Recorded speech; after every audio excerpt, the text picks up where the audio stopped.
Hello प्यारे साथियों, स्वागत है आपका अपने channel educates mathematics class 9th में। और हम लोग क्लास 9th एनसीईआरटी मैथ्स जो नया एडिशन है उसका सॉल्यूशन आपको प्रोवाइड कराने वाले हैं। और आज के इस वीडियो की बात की जाए, जो हम लोगों का प्रश्नावली 2.4 है, इस प्रश्नावली के पहले 4 प्रश्नों को हल करने के बाद आज हम लोग जो 5वां प्रश्न है वहां से शुरू करने वाले हैं।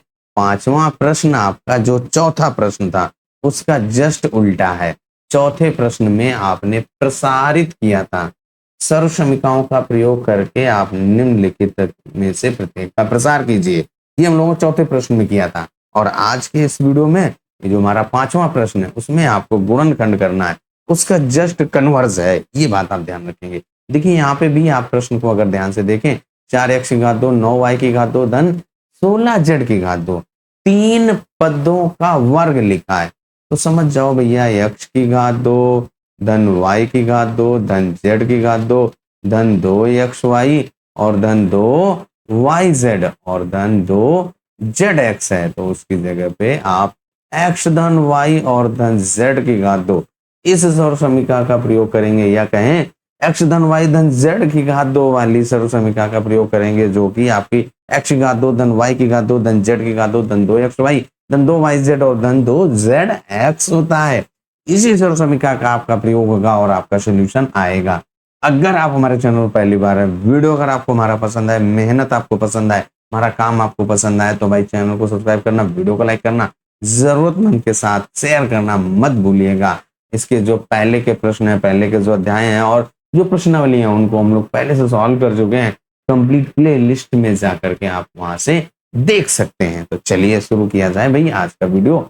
और जो 5वां प्रश्न है भैया प्रश्नावली 2.4 का, उसका हमने पहला भाग नोट कर लिया है।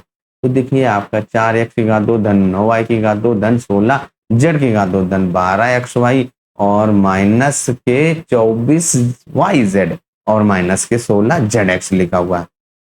अब यहाँ पे अगर आपको सर्व समीकरण पहले लिखना बताया जाए तो आप सर्व समीकरण क्या लिखेंगे? x धन y धन z की घात 2 बराबर क्या होगा? x की घात 2 धन y की घात 2 धन z की घात 2 और फिर इसके बाद धन 2xy और धन 2yz और इसके बाद धन का 2zx होता है। अब अगर आप इस सर्व समीकरण को देखें और प्रश्न को देखें तो आप प्रश्न में 2 जगह पे माइनस पाते हैं। यही तो है, ये देखिए आपका माइनस है और ये माइनस है। माइनस वाली तो सर्व समीकरण आपको बताई नहीं गई, तो इसी से सॉल्व करेंगे। तो देखिए क्या है, अभी हमने आपको जो चौथा प्रश्न हल किया था तो उसमें आपको बताया था, जब प्रसारित कर रहे थे, कि जहां आपका माइनस होगा, देखिए जो आपका ये माइनस 2x माइनस का है, तो जहां जहां आपका x होगा वहां वहां माइनस आएगा। तो देखिए आपका माइनस का 12 और ये माइनस का 8zx आया था यहाँ दोनों में। तो बस यही बात आप ध्यान रखें, इसमें भी कर देंगे। तो यहाँ पे जो माइनस का चिन्ह है उसमें देखिए आप ध्यान से, तो यहाँ पे आपका जो कॉमन है वो क्या है?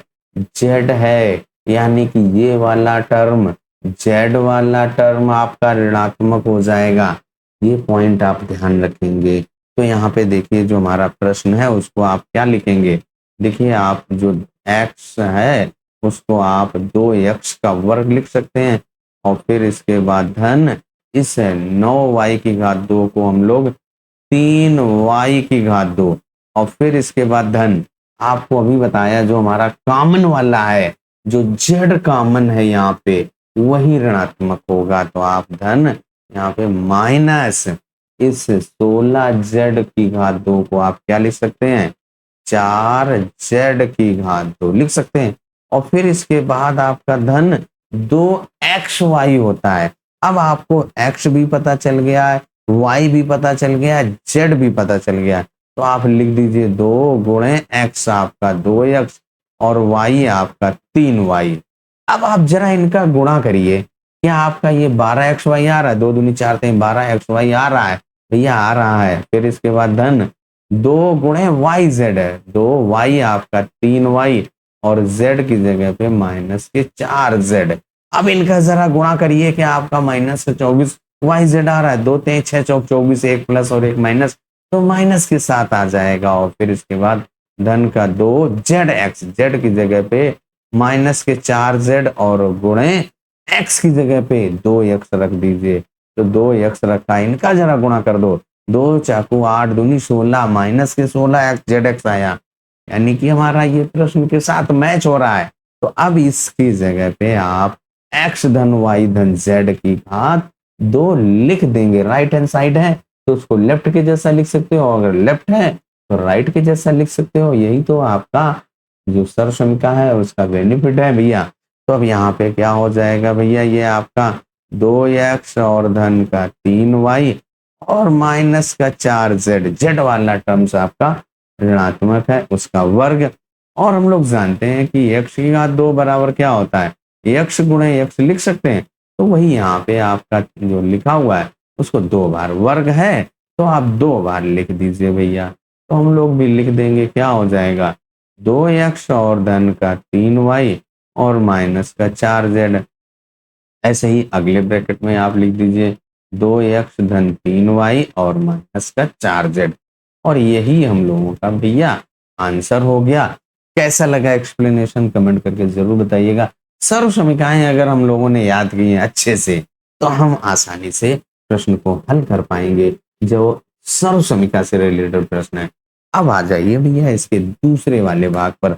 दूसरा वाला भाग आपका क्या कह रहा है उसको भी नोट कर लिया जाए और हल कर लिया। बात अगर दूसरे भाग की यानी 5वें प्रश्न के दूसरे भाग की जाए तो क्या है भैया, आपका 2x की घात 2 धन y की घात 2 धन 8z की घात 2 माइनस 2 अंडर रूट 2 xy धन 4 अंडर रूट 2 yz और माइनस के 8 xz।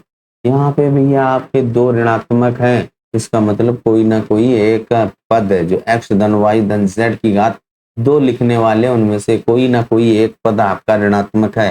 वो कौन सा है उसको खोज करने के लिए आपको भी बताया गया है कि जो 2 ऋणात्मक पद हैं उनमें देखिए कौन सा चर कॉमन है। तो यहाँ पे अगर आप ध्यान से देखेंगे तो यहाँ पे और यहाँ पे ऋणात्मक है, इन दोनों में क्या कॉमन है भैया, x है। इसका मतलब जो हमारा x वाला पद होगा वो ऋणात्मक होगा। जब आपने पता लगा लिया ऋणात्मक कौन सा है, अब उनको बस आपका करिए x की घात 2 धन y की घात 2 धन z की घात 2 धन 2xy और धन 2yz धन 2zx के रूप में लिखिए।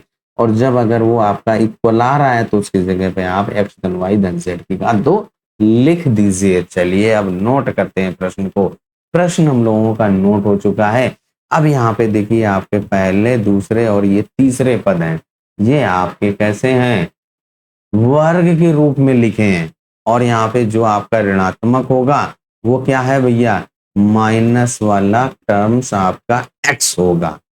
माइनस वाला टर्म्स हम लोगों का x आएगा, x के साथ जो टर्म्स आएगा वो ऋणात्मक होगा। सबसे पहला काम हमारा है ऋण चिन्ह का पता लगाना, निगेटिव साइन का पता लगाना। अब यहाँ पे देखिए जो आपका ये x है उसको आप x का वर्ग लिखेंगे।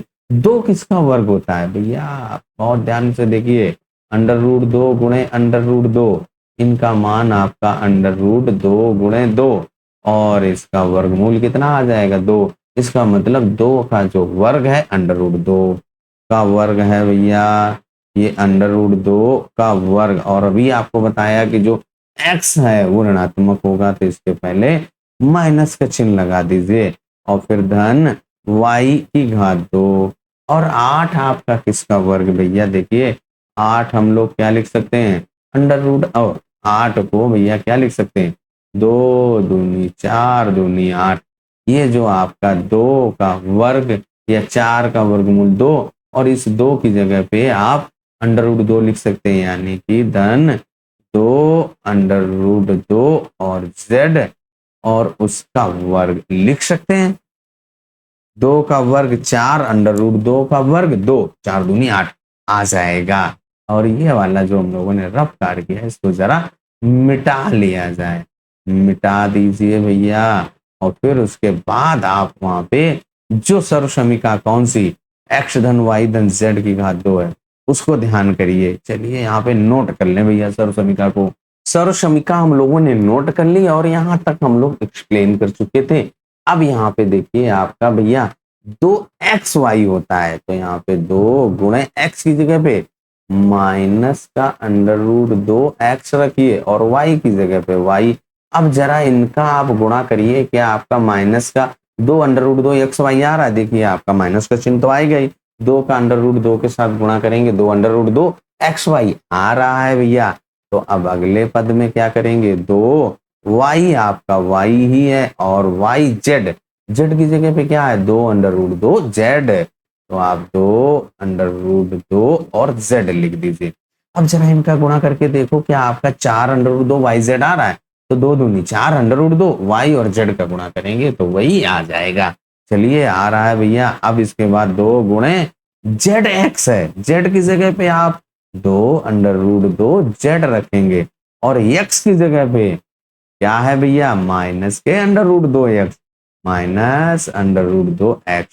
अब आप इनका गुणा करो कि आपका माइनस का 8zx आ रहा है, देखिए 2 दूनी 4 √2 का गुणा करेंगे तो 2 अभी बताया है, तो 4 दूनी 8 और zx यानी या xz आ रहा है भैया। अब आप इसकी जगह पे आप क्या लिख सकते हैं, x धन y धन z की घात 2 लिख सकते हैं और x की जगह पे आपको माइनस के √2x रखना है, माइनस √2x और फिर धन का y और धन z की जगह पे 2√2 और इसके बाद z और उसका वर्ग है, तो आप वर्ग लिख दीजिए। अब वर्ग वाले को 2 बार गुणा कर दिया जाता है, x की घात 2 बराबर x गुणे x, y की घात 2 बराबर y गुणे y। हम लोग जानते हैं कि y की घात 2 बराबर y गुणे y, या कहें x की घात 2 बराबर x गुणे x। ये तो आप पहले से सीख चुके हैं, तो वही नियम यहाँ पे लगा दीजिए, इनका 2 बार गुणा कर दीजिए, माइनस के √2x धन y धन 2√2z और एक ब्रैकेट में और लिख दीजिए भैया माइनस √2x धन के y और धन का 2√2 और फिर z। और आपका जो भैया गुणनखंड था यानी गुणा के रूप में व्यक्त करना था वो आपका व्यक्त हो चुका है। और हम लोगों का जो भैया 5वां प्रश्न है उसमें 2 ही भाग थे, उन दोनों प्रश्नों को हल कर लिया है। कैसा लगा एक्सप्लेनेशन कमेंट करके जरूर बताइएगा। और अगला जो प्रश्न 6ठा प्रश्न है भैया अगले वीडियो में सॉल्व किया जाएगा। एक्सप्लेनेशन कैसा लगा कमेंट करके जरूर बताइएगा। चलिए तब तक अपना ख्याल रखिए, स्वस्थ रहिए, मस्त रहिए। मिलते हैं अगले वीडियो में प्रश्न 6 के साथ।